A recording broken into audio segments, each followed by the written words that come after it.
ভাই লাউটা দেখতে তো ভালোই লাগতেছে। লাউটা আপনার গাছের নাকি আড়ত থেকে কিনে নিয়ে এসেছেন? না স্যার, লাউ তো আমার গাছের, আমি নিজে লাউ আবাদ করি। লাউ তো ভালো লাগতেছে, তো দাম কত? ভাই লাউটা একটু দেখি তো। বা ভাই লাউটা তো অনেক কচি, তত্তাজা। দাম কত এটা? চিংড়ি মাছ দিয়ে বউকে বলবো মজা করে রান্না করতে। বলেন না এটা দাম কত? আরে ভাই লাউটা আপনি নিলেন কেন? আমি তো আগে দামাদামি করতেছি। আরে ভাই লাউটা দিক দেন, আগে আসলে হবে? লাউটা আমার পছন্দ হচ্ছে, লাউটা আমি নেবো। এ ভাই আপনি বলেন তো, এই লাউটা নেওয়ার জন্য আপনার কাছে আগে কে আইছিল? ভাই আপনি আসছিলেন। ও ভাই, উনি তো আগে আসছে এখানে, আর লাউটা তো ওনার প্রাপ্য। ভাই দেখেন, লাউটা যেহেতু আমি আগে নেওয়ার জন্য আসছি, লাউটা আমি নেবো, যতই টাকা হোক না কেন। আরে ভাই আপনি আমাকে টাকার গরম দেখাচ্ছেন? আমি কিন্তু ফকিন্নির ছেলে না, আমারও বাপের টাকা পয়সার অভাব নাই গা। এই আপনি লাউয়ের দাম কত দিতে হবে বলেন? আরে ভাই আপনারা দুজন তোমাকে 2000 টাকা দেবো, লাউটা তাও আমি নিয়ে যাবো। ওই মিয়া, এই লাউ আমি নেবো, বাড়িতে আমার মাকে আমি কথা দিয়ে আইছি। আপনি কি ভাবছেন আমার কাছে টাকা নেই? দাঁড়ান, কি ব্যাপার, আমার কাছে দেখি আর টাকা নেই। কিরে পকেট হারাস কে? তোর পকেটে টাকা নাই? এই লাউ কেনার যোগ্যতা তোর নাই। তুই তো একটা ফকিন্নি ছিলে, এই লাউ কিনা আমি বাসায় নিয়ে যাবো। এই নেন ভাই, এখানে 2000 টাকা আছে, লাউটা আপনি আমাকে দেন। ভাই ঠিক আছে, লাউ যেহেতু এই নিবে, তাহলে আমার টাকাটা আমাকে ফেরত দেন। তুই না তখন আমার কাছে টাকার গরম দেখলি, এখন টাকা নিচ্ছিস কেন? টাকাটা দিয়ে যা। আরে ভাই উনি তো লাউ নেয় নাই, তো ওনার টাকা উনি নেবে না? আচ্ছা যা, নিলাম না, এই লোন রাখেন, এটা আমি আপনাকে ফ্রি দিলাম। তুই কি ভাবছিস আমার কিছু নাই? আর তুই কি ভাবছিস এই সামান্য কটা টাকা আমি ওকে ফ্রিতে দিতে পারবো না? শুনে রাখ, আমার বাপ দাদার সয় সম্পত্তির অভাব নেই।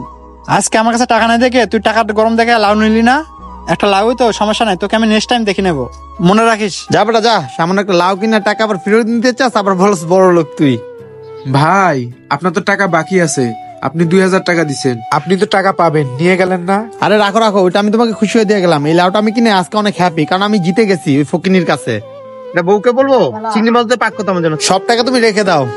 আরে ভাই একটা লাউয়ের দাম তো 50 টাকা, বাকি টাকাগুলো আপনি নিয়ে যান। আপনি তো অনেকগুলো টাকা দিয়ে গেছেন, বাকি টাকা নিয়ে যাবেন না? আরে ওই লোকটা তোমার লাউ ছাড়া টাকা দিতে পারছে, আমি লাউ নিয়ে দিতে পারবো না। রাখো মিয়া। কি ব্যাপার, ওই লোক দুটো না যারা একটা লাউ নিয়ে টানাটানি করছিল? কি ও ভাই, এভাবে তাকায় আছেন কেন? কিছু বলবেন? ভাই কিছু মনে না করলে একটা কথা বলতাম। তখন দেখলাম আপনারা দুইজন লাউ নিয়ে কারাগারি করতেছিলেন, এখন দেখি আপনারা দুইজন এখানে বসে চা খাইতেছেন একসাথে। ভাই কিছুই তো বুঝলাম না, ঘটনাটা কি? ও আচ্ছা, এই কথা আপনি জানতে চান? শোনেন তাহলে। আরে এই সময় আবার কে কল দিল? হ্যালো, ও টাকা লাগবো? কিন্তু ছোট ভাই, আমার কাছে তো এখন তেমন কোনো টাকা নাই, আর আমি তেমন কোনো বেচা কিনাও করতে পারতাছি না। কত? 2000 টাকা লাগবো? এ নয়ন, ওই যে এই লোকটার কথা শোন।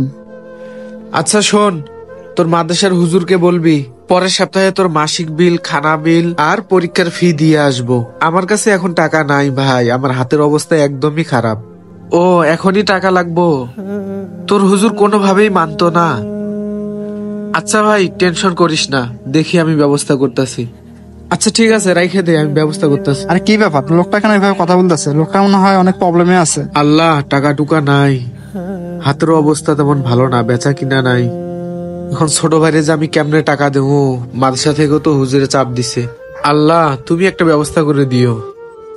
নয়ন, ব্যাগটা দেখতে তো অনেক ভালো লাগতেছিল, থাক পরে নেমুনি। চল ওই লোকটাকে গিয়ে আমরা একটু সাহায্য করি। ঠিক আছে বাবা, পরে নিয়ে ব্যাগ নিয়ে যাবেন পরে। আচ্ছা ঠিক আছে কাকা। যাক, টাকা তো ম্যানেজ হয়েছে। আজকে আমার ছোট ভাইয়ের মাদ্রাসার সমস্ত টাকা আমি দিয়ে দেবো। যাই তাড়াতাড়ি মাদ্রাসায় যাই। ও এই কথা, তাহলে তো আপনারা ভালো কাজ করছেন। ভাই এটা মহৎ কাজ বলতে কিছু নেই, মানুষ হিসাবে এটা আমাদের একটা কর্তব্য ছিল। ভাই পৃথিবীতে অনেক মানুষ আছে যারা দেখানোর জন্য দান করে, আর আপনারা এমন ভাবে দিলেন ওই লোকটা বুঝতে পারলো না। সত্যি কথা বলতে ভাই, আপনাদের মতো ভালো মানুষ এই পৃথিবীতে কমই পাওয়া যায়। সত্যি ভাই, আপনারা অনেক বড় একটা মহৎ কাজ করছেন। আমি পৃথিবীতে এমন অনেক মানুষ দেখছি যারা হেল্প করে মানুষদেরকে দেখানোর জন্য, আর আপনারা বুদ্ধি খাটিয়ে ওই লোকটাকে এমন ভাবে হেল্প করলেন যা আমার কল্পনার বাইরে। আচ্ছা ঠিক আছে ভাই, ভালো থাকবেন। আচ্ছা ঠিক আছে ভাই। কাউকে সাহায্য করলে এমন ভাবে সাহায্য করুন যাতে কেউ ভুলেও বুঝতে না পারে, আর আল্লাহ তাআলা এটাকে খুব পছন্দ করেন।